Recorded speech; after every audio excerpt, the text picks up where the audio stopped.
From Hollywood, Leonard Neal Productions presents Streemroom.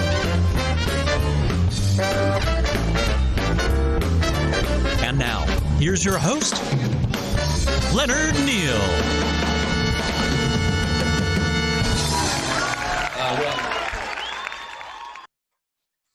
Welcome to Streemroom Show number 5. Thank you all for joining us today. We have great information to share with you, so let's get to it. I'm delighted to introduce our guest speaker for today, Michael Lyons. Mike is a highly respected 47-year veteran of the hospitality industry and has served in senior level roles with Reed Expositions, Global Events Partners, Carlson Wagon Lit Travel, and Cigna, among others, before going out on his own as a speaker and consultant 6 years ago. He's a sought-after speaker and will help us prepare for the new reality. Without further delay, I am pleased to present Michael Lyons. Take it away, Mike. Thank you, Leonard, and welcome everybody. It is such a pleasure to be a guest today on the Streemroom Show. Though I am coming to you from Philadelphia, in my head, I'm actually on a beautiful beach somewhere, and I can feel the breeze. So you can see I have my Hawaiian shirt on. I'm enjoying the beach, but I'm delighted to be here, and a shout out to Zoom for the nice virtual background. I appreciate the opportunity to spend some time with all of you today to talk a little bit about how we need to prepare for this new reality and how we have to stay relevant so we can position ourselves better for post-pandemic success. The things that we will talk about today are part of a much longer presentation that I typically deliver in, quote, normal times as I travel around the country. But due to our time constraints, I'm condensing a lot of the information and focusing on some key topics that I believe are particularly pertinent to our situation today. Also, it's important to know that if you would like a copy of the slides and the other materials that I reference, please let Leonard Neal know after the show, and I will make sure that you get them through Leonard. Before we get started, I first want to say that I recognize how incredibly difficult these past few months have been for many, if not most of you. All of your situations and circumstances are different, but suffice to say that we have all been impacted in a negative way. And having said that, we have two choices in how we respond. We can project a woe is me attitude and put our head in the sand and hope that everything goes away, or we meet it head on and do all the things that we need to do to help us climb out of this crisis and to continue on our career track. So if there's a theme to this presentation, it would be, let's go to the next slide, that now more than ever, we need to get back to basics. And basically what I mean about that is that focusing on fundamentals is very, very important.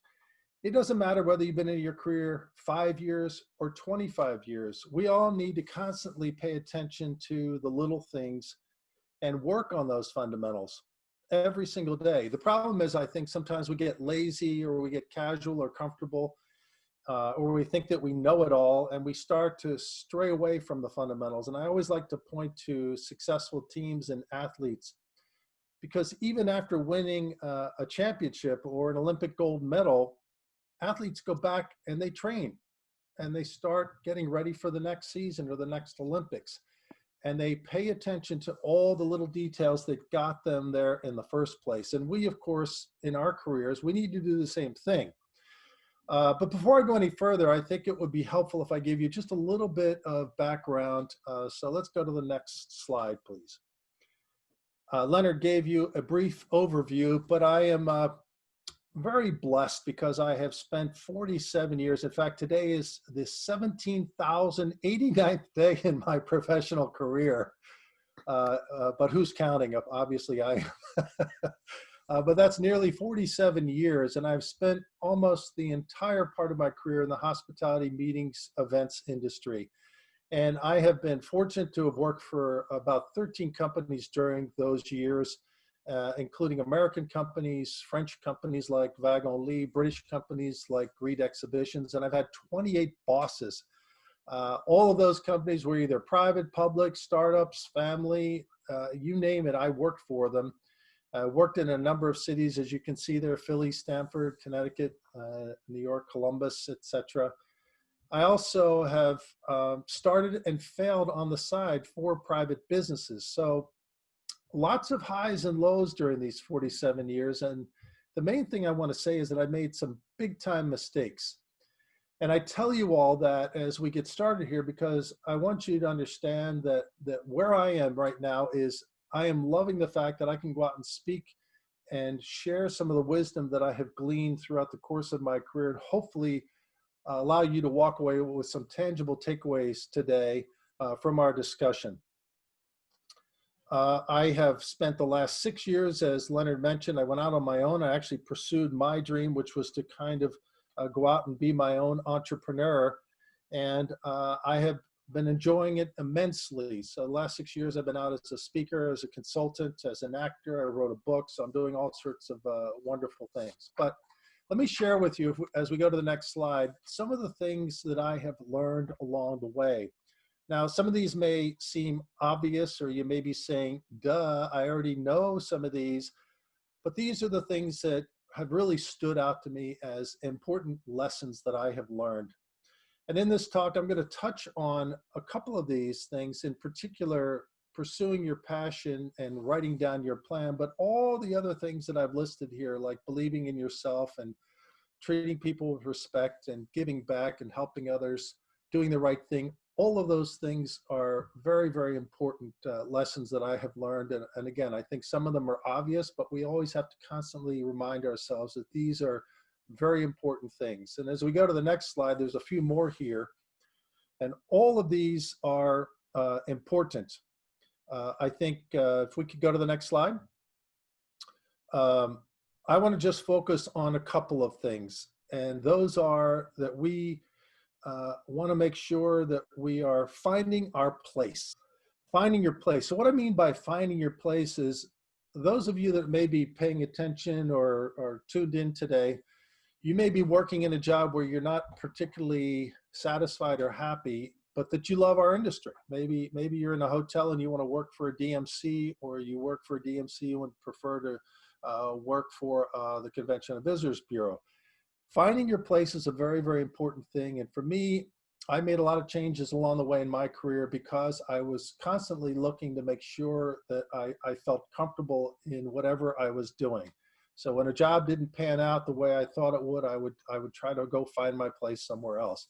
The other key thing here that we'll talk a little bit about is networking. And of course, in this pandemic age that we're in right now, and in particular for those people that have unfortunately lost their jobs or potentially maybe losing their jobs, this is where networking is really going to play a vital role in the folks that you have built relationships with over time. All these other things that are on the slide are very, very important as well. But I think finding your place and networking, and then the other thing we're going to talk about today is working on our soft skills, because this is something that I think that, again, back to basics, we have to constantly be fine-tuning those soft skills, things like communication, which we'll spend some time on. All of these things kind of fall under a general category, and it's a topic that I speak on a lot, and that is our personal brand. So if we go to the next slide, the big question is, what is your brand? You know, whether we know it or not, we each have a personal brand, and we have to, just like large corporations like Starbucks or Nike or Apple or anybody, we have to protect and we have to polish that personal brand all the time, and make sure that as we go out into the world every day, that we're putting our best foot forward, and that we are continually building that brand. So let's go right to the next slide, and I want to talk a little bit about what makes up the elements of our personal brand. So obviously, the very first thing that people see, if you walk into a ballroom, for example, at some event, it's the first time you're going to be meeting people. When they look across the room and they see you from far away, the first thing they're going to see is your personal appearance. So how you groom, how you carry yourself, your body language, all of those things, your clothing, all of those are critically important. That's one of the major elements. It's the first thing that people see is how do you actually look, and what's your posture and your body language. The next thing, of course, is your personality. So isn't it funny how sometimes we meet somebody and right off the bat we say, you know, there's something about that person. I really just like them right off the bat. And they felt warm, and you kind of felt like you could become a good friend of theirs. Whereas there are other people that you simply right off the bat can't trust or don't feel good about. So our personality plays, of course, a huge role in our personal brand. And that all boils down to our behavior. What's our behavior in relating to people on a day-to-day basis, every single interaction, our communication skills and our attitudes toward people, and are we perceived as nice? I like to call it our likability quotient. So important. The next element is competencies. Obviously, we each have individual skills and talents that we have developed, and those competencies are what makes a big part of our brand. And it's the main thing that we have to work on that allows us to do our jobs. And then the last thing is, how do we differentiate ourselves? So for example, if you're looking for a job, you're going up against a dozen candidates. How are you standing out in the crowd? What are you doing that's going to make them select you as opposed to the other people? And of course, a big part of that differentiation is going to boil down to what accomplishments you have had. So let's move on to the next slide, please. So if you were to boil it down into one sentence, it would be what people think of you, that is your brand. It's really our total perceived value based on how others view us.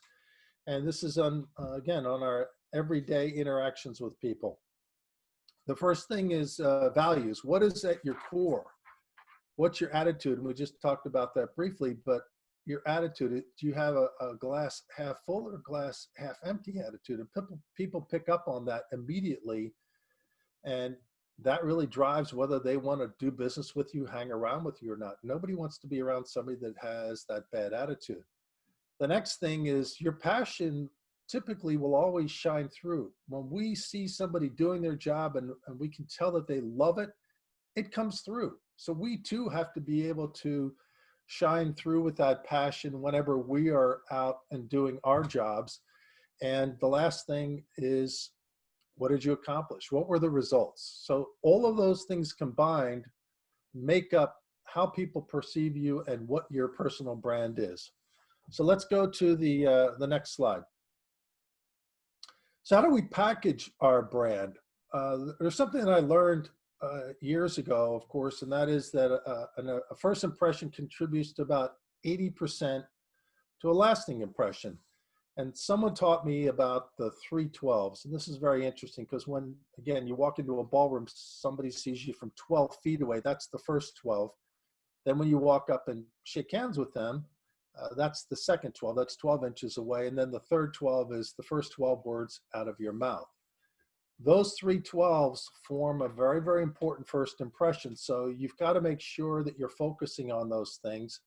And again, this is part of your likability quotient, so that when you're thinking about your brand, you have to be thinking about all of these things.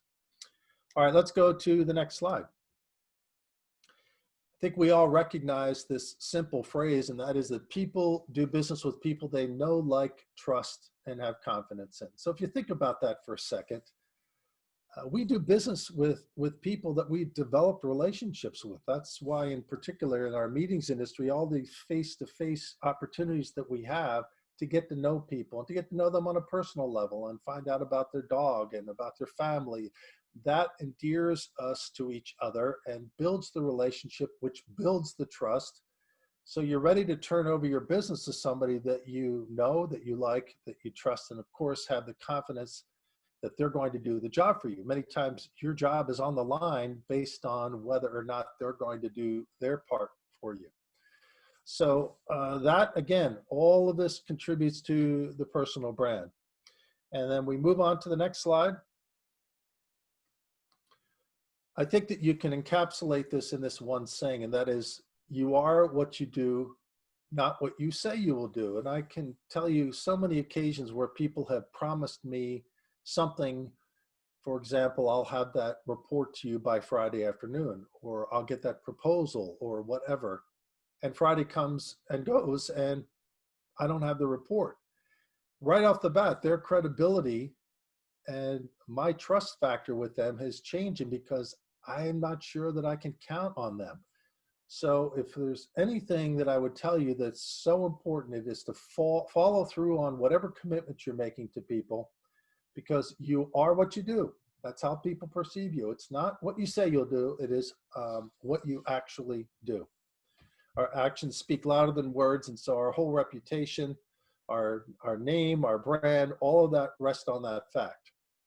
All right, moving on to the next slide. So again, when we talk about, well, how do we package our brand? Going back, go back one slide, please. Go forward one. Yep, stay right there. Packaging brand use. So today in particular, with what's going on in the world, we have LinkedIn is a wonderful tool that I know probably all of you, if not most of you, are on LinkedIn today. The big question is, how does your LinkedIn profile look? It is a great tool and resource for every one of us, and I can assure you that now more than ever, particularly for those people that are out of work or think they're going to be out of work, LinkedIn's the first place that people are going to go to see or to learn all about you. So it's critical that your LinkedIn profile be up to date and as professional as possible. So the very first thing I like to focus on is complete your profile. There are a lot of people you get on there, it's a very limited profile, so you really don't learn much about them. Use a professional headshot. There are times when I get on there and you can see the cropped out photo with the person's arm, half of their arms in the picture, hugging somebody. And we have the ability now to get professional headshots done. And you need to invest in that. And many times at events, they do free professional headshots. So get your headshot done.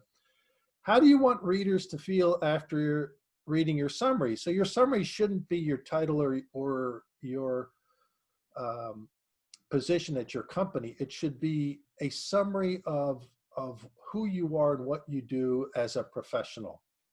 And the big question is, how do you want them to feel after they've read that summary? So use words that are active words like launched or created or inspired, increased, improved, developed. All of those words are much, much better than words like I'm motivated, I'm seasoned, I'm driven, I'm energetic, I'm a team player. Well, we're all team players. So the question is, how are you writing your summary and your description of you, and how are you completing that profile? And then, of course, tapping into LinkedIn almost every day. I probably check LinkedIn 2-3 times a day. The most important thing is to stay up to date, particularly now during this time when we're sequestered, that you have an opportunity to see what's happening with the rest of your connections. And again, if you unfortunately happen to be out of work because of the pandemic, this is the best time to be able to connect with people and to network with people through LinkedIn. So I can't put enough emphasis on the importance of LinkedIn as a resource and a tool for you, particularly as if you're in that situation, unfortunately, where you're either currently laid off or looking to be laid off in the near future. Okay, let's move on to the next slide.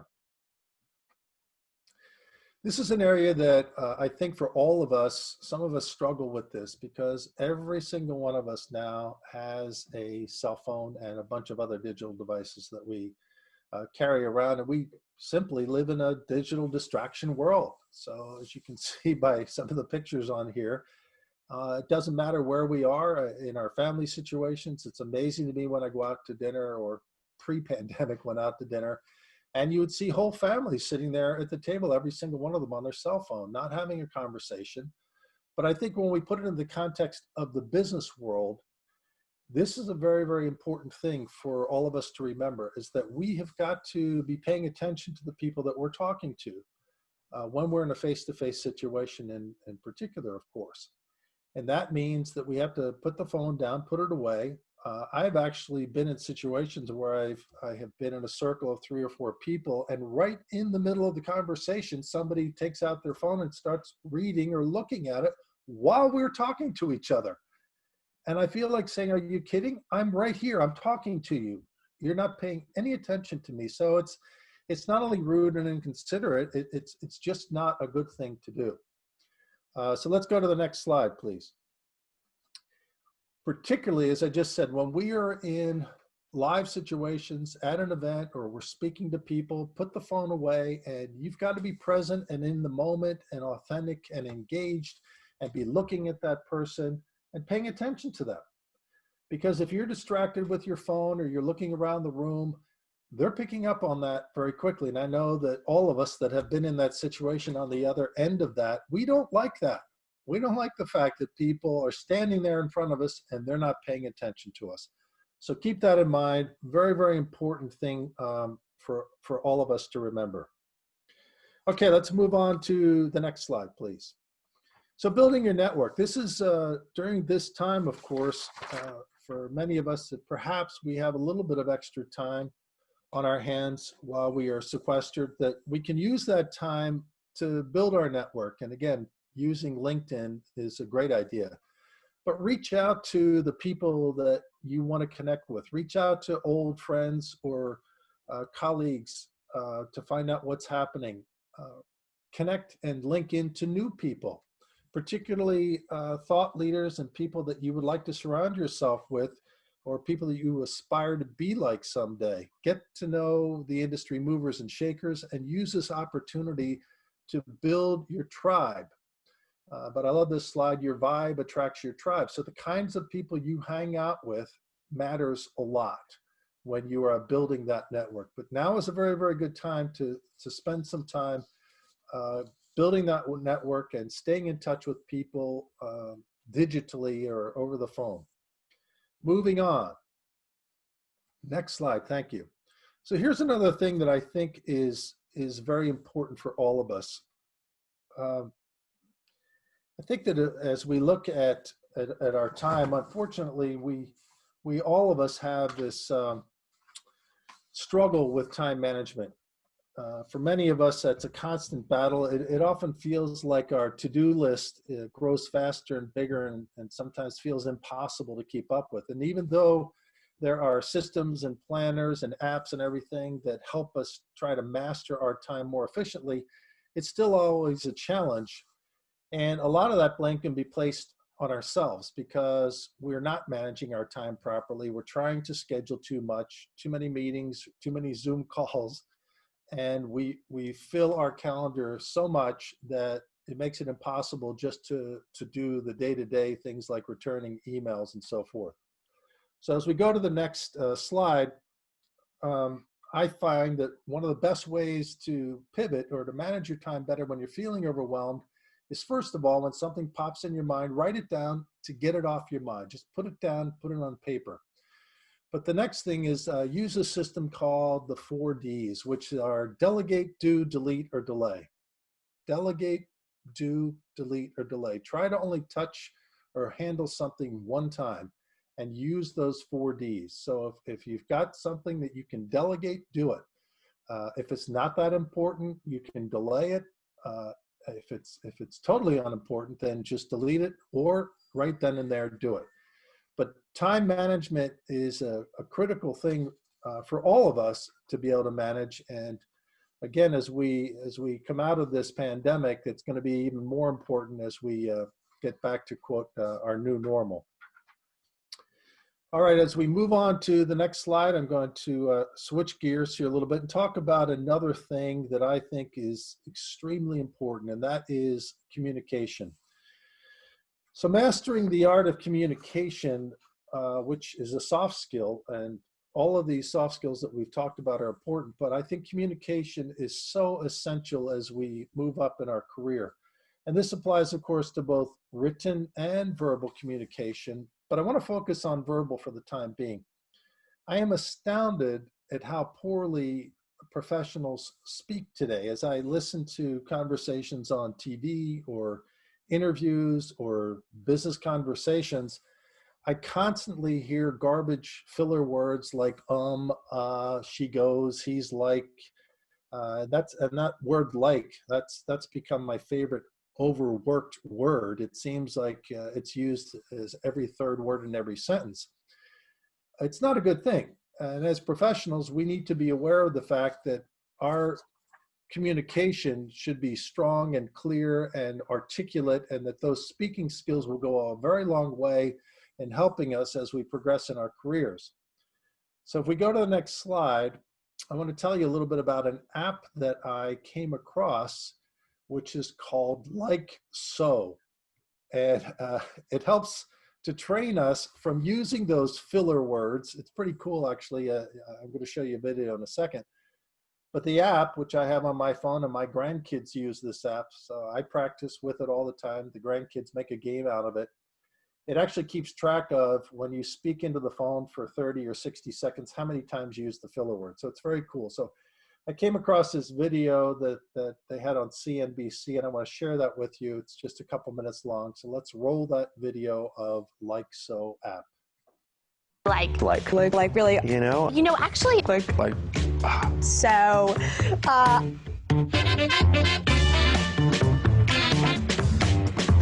I think I'm gonna do really badly. Shoot for a B-. Maybe like a C+. I think I'll do all right on this. I was even told during a college interview that I say like too much. I did debate in high school and in middle school. Definitely I use a lot of filler words. All right, let's see what topic. Famous faces and places. Small talk. Here we go. Speed dating. Hopefully it doesn't get too intrusive. Elvis Presley, okay? Yep. Actually, I think I got into an internet rabbit hole reading about Elvis Presley once, and I'm quite sure that actually he sort of had a tragic flame out.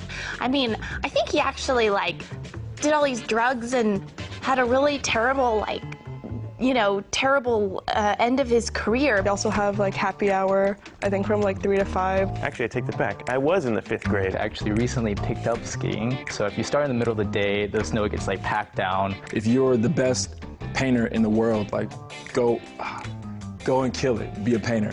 Make sure that you have the drive. I'm thinking more about the words than I'm thinking about the question, okay? That's just what I'm doing right now. But anyway. I also really love butternut squash. It makes you feel really autumnal.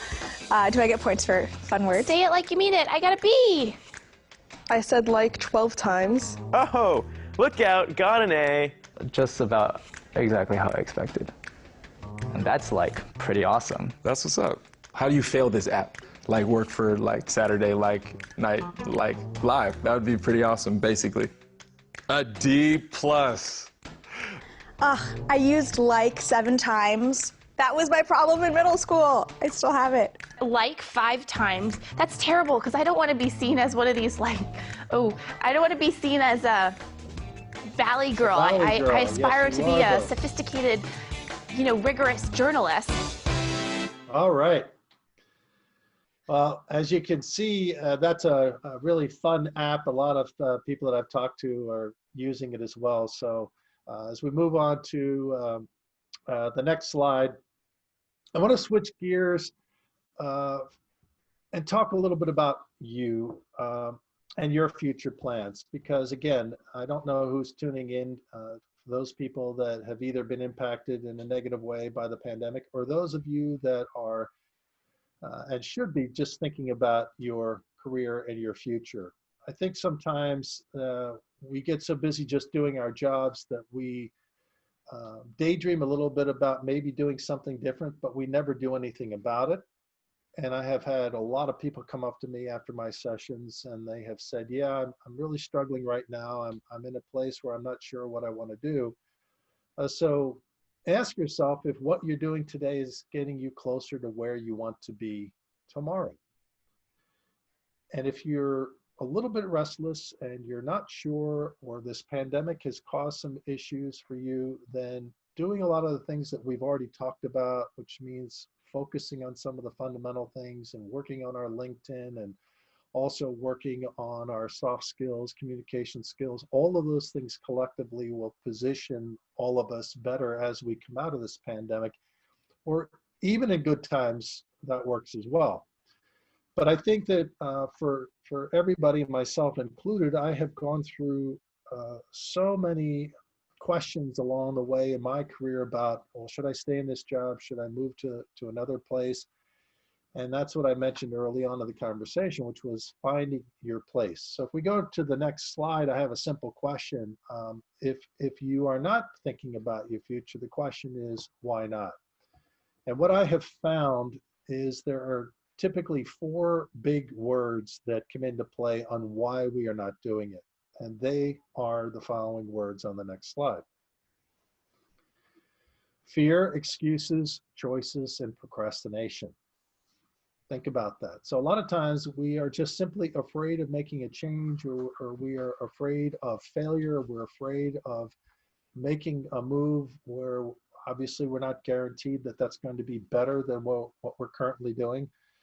It's easy for us to make excuses all the time and to also procrastinate and push things off. So before you know it, 3 years have gone by and you're still sitting in the same job, and you're not happy at all, and you're still daydreaming about doing something different. And it really does boil down to, you're in charge of the choices that you make every day. We're all in control of the choices that we make. So if you think about it that way, it's easier to sit down and be able to put a plan together. So let's go to the next slide. And that leads us to what I try to do every once in a while, and that's the self-assessment. And what I mean by a self-assessment is just sitting down with a questionnaire. I actually have a questionnaire we'll be able to send you if you're interested in that. But it's a question that asks you simple questions like, are you completely satisfied with where you currently are in your career arc? Have you thought about making a change? If not, what's stopping you? Have you given thought to what you'll be doing in your career in 3 to 5 years? And if not, why not? And what are you doing to build better relationships with your colleagues and clients and industry peers? All these kinds of questions in this self-assessment help you to kind of form some kind of outline of a plan of what to do next. And so when we go to the next slide, I always tell people that it's interesting to me how only 7% of us actually put our career plan in writing. 7%. So we have it up in our head, or we may not even have it. We just kind of daydream about it. We don't do anything about it. But having the plan in writing is critical, because if you think about working, the organizations that we work for demand of us as a part of our job responsibility to have a written plan for next year, a written budget, a strategy, a marketing plan, a sales plan. They're not in our heads, they're written down. It would be ridiculous if we just said, well, I already have it, it's all in my head. Well, then why are we doing the same thing for our careers and just keeping it in our head and not sitting down? So my suggestion is, again, depending on your situation in this current crisis we're going through, it's a good time to kind of do a self-assessment, sit down to write out your plan. If we go to the next slide. And I would like you to think about, what are your skills and what are your passions? So if you're thinking about making a change, try to marry those two things together, because what you're really passionate about and then the things that you're good at, if you put those two together, you're unstoppable. This is why people go out on their own and start new businesses, because they recognize that they have a skill set and they have a passion for that thing. I always tell people, well, what do you like to do in your spare time? Well, on the weekends, I love to do woodworking in my garage, and that's all I ever do. And I read magazines about it and I watch videos. Well, could you make a living doing that? So there are a lot of times where there's an opportunity, but you just haven't thought about making the break or doing something about it. There's a great tool, of course, for those of you that are familiar with the SMART plan, and I have a worksheet for that, which is, of course, specific, measurable, attainable, realistic, and timely. And that's a form that you would fill out and write those things down so that you can actually kind of keep track of your plan. But I think it's very important for you to kind of take a step back and evaluate where you are. And are you, in fact, doing the things that you want to be doing in your life right now and in your career? Moving on to the next slide. So I'd like to always close, and this is really the message that I have for you today. If you're not happy, regardless of the pandemic, change. Put the steps into action that you need to do to change. And there's a wonderful video that's called the Holstein Manifesto, and it talks about, I'm about to show it to you. It talks about how life is short and how we have to seize the moment and take advantage of the opportunity and to take action. And it just does a wonderful, it's a wonderful message. So why don't we go ahead and roll with that, and then we'll talk right after that.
It. Well, I love that video. I hope you enjoyed that as well. Life is short. Live your dream. And so in conclusion, I know we ran through that fairly quickly. I think the main thing that I want to leave with you today is the fact that we, or again, regardless of your specific situation during this pandemic, even if these were normal times, I tell people the same message, and that is, we have to keep polishing our brand. We have to keep working on our soft skills. If we want to continue to move up in our career, which I assume everyone does, that we want to make more money, we want to have more responsibility, we want to be happier, we want to feel fulfilled, then assuming all that is true, we have to keep working every single day on polishing our personal brand, working on our soft skills, our time management skills, our leadership skills, all of those things that together collectively contribute to the type of professional and human being that you are. And when you do that on a regular basis, that is going to put you in a position where people are going to want to hire you and promote you, and then that opens up lots of doors and opportunities for you. So I hope that you learned some good takeaways from that today. And I also want to leave you with the next slide, which is there's some books that are wonderful resources that I have truly enjoyed.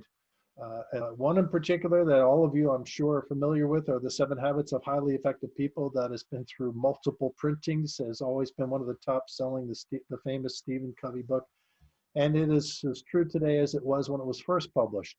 But there's other books too that I have enjoyed. What Got You Here Won't Get You There with Marshall Goldsmith. Do What You Love for the Rest of Your Life is a wonderful book. Great by choice. Mojo, How to Get It, How to Keep It. those are some great books if you're interested in reading up more on the subject. But with that, I want to thank you for your attention. I hope you were able to, as I said, get some tangible takeaways and a few nuggets of wisdom. And if you're interested in the slides and you're interested in some of the reference materials, let Leonard know and I'll be happy to provide those. So thank you so much for your time, and I'm turning it back over to you, Leonard. Thank you, Michael. The thought-provoking words of Michael Lyons. Thanks, Mike. Before we conclude today, I wanted to take a few minutes to focus on us and our industry. As we see our country struggling with this pandemic, it is really up to us to stem the tide by following the guidelines.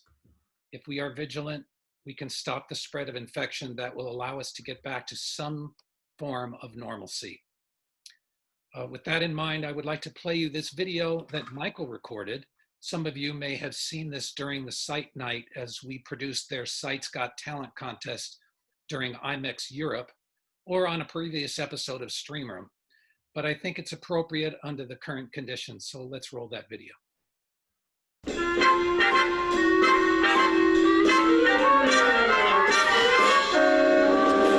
Comply with me, stay sheltered in your space. Don't go to the beach, just stay out of reach. Follow rules that are in place. Please comply with me, let's save our human race. Comply with me, let's kick COVID's behind. We can all pull through if we stick like glue to the mandates they've designed. Please comply with me, this is no normal flu. If we are united, we can quickly end this curse. But if we aren't, it'll get much worse. Don't be so short-sighted. We can stop this homebound state. And wouldn't that be great? So let's just follow the guidelines together. Comply with me, I beg you to stay in. Play Monopoly or watch Jumanji. Enjoy the time with family. It behooves us all to protect our health and prolong our lives. So comply with me, stay safe and free. And we'll all survive.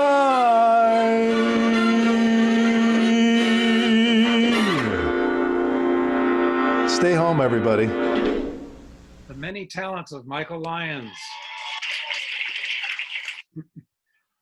Well done, Mike. So that concludes our show for today. Thank you, Michael Lyons, for your insight as we continue to navigate through these challenging times. Michael also serves as an MC and a consultant, so if you want to learn more, or for those of you planning virtual meetings, I think Michael will add a relevant and valuable contribution. So please don't hesitate to contact me for booking information. Thank you all for attending and keeping socially connected while staying physically distant. Until next time, be healthy, stay home, and thank you so much for connecting with us on Streemroom.